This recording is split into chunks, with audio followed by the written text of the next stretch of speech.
कहानी की शुरुआत होती है उस भावुक सुबह से, जहां रात भर की खुशियों और दोबारा शादी के बाद अब विदाई का वक्त आ गया है।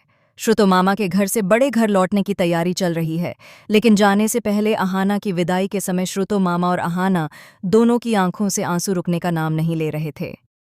श्रुतो मामा, जिन्होंने अहाना को एक पिता की तरह संभाला, वह अर्जुन का हाथ पकड़कर कहते हैं, बेटा, पिछली बार जो हुआ सो हुआ, लेकिन इस बार मेरी बेटी की आंखों में आंसू मत आने देना। अर्जुन उनसे वादा करता है। उधर दूसरी तरफ बड़े घर का नजारा ही कुछ और था।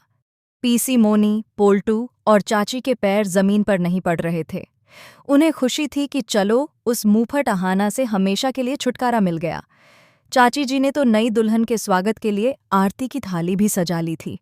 चाची बार बार टुकुंदा को कुरेदकर पूछती हैं, अरे टुकुन, बता तो सही, नई दुल्हन कैसी है, सुंदर तो है ना? और सबसे जरूरी, वो उस अहाना जैसी तेज तर्रार तो नहीं है? टोकुंदा अंदर ही अंदर मजे ले रहे थे और सारा सच जानते थे। उन्होंने बात को बढ़ा चढ़ाकर कहा, अरे चाची, क्या बताऊं, नई भाभी तो एकदम गाय जैसी सीधी है, मुंह से आवाज तक नहीं निकलती, आप जो बोलोगी वही करेंगी। यह सुनकर पीसी मोनी और पोल्टू के चेहरों पर शैतानी मुस्कान आ जाती है। वहीं घर की तीनों बहुएं कोने में खड़ी उदास थीं।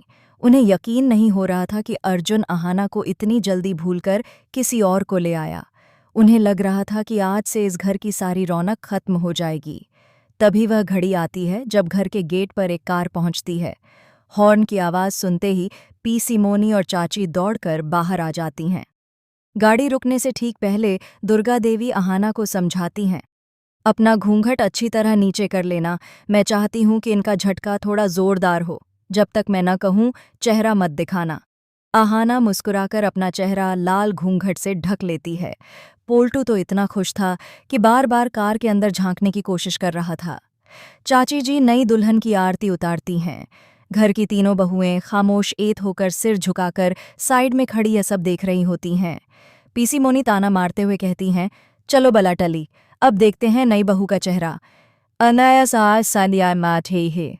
और फिर आता है वह सबसे बड़ा ट्विस्ट। आरती के बाद जैसे ही चाची जी दुल्हन का घूंघट उठाती हैं, उनका हाथ हवा में ही रुक जाता है। उनके हाथ कांपने लगते हैं और आरती की थाली नीचे गिर जाती है।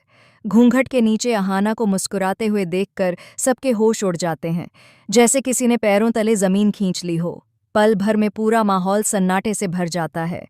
फिर अचानक माहौल बदलता है। बहुएं खुशी से चीख पड़ती हैं, जबकि पीसी मोनी और पोल्टू को सांप सूंघ जाता है।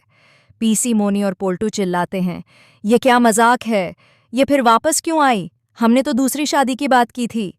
दुर्गा देवी बात संभालते हुए कहती हैं, ये सब बाद में होगा, पहले मुझे अपनी बहू का गृह प्रवेश करने दो। वह बहुओं को नई आरती बनाने को कहती हैं। बहुएं समझ नहीं पातीं कि क्या चल रहा है, लेकिन अपनी प्यारी अहाना को वापस देखकर खुशी से झूम उठती हैं और दौड़कर थाली ले आती हैं। पूरे विधि विधान से अहाना का गृह प्रवेश होता है। अहाना अपने लाल पैरों के निशान छोड़ते हुए घर में दोबारा प्रवेश करती है, जैसे कह रही हो, यह घर अब उसका है। गृह प्रवेश होते ही तीनों बहुएं दौड़कर अहाना को गले लगा लेती हैं। लेकिन असली हंगामा अब शुरू होता है।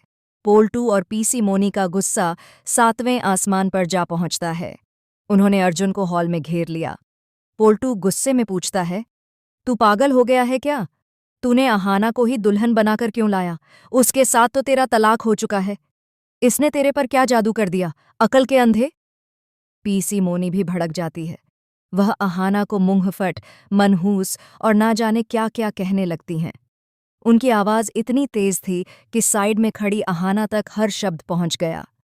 जो अहाना अभी मुस्कुरा रही थी, वह एकदम खामोश हो जाती है।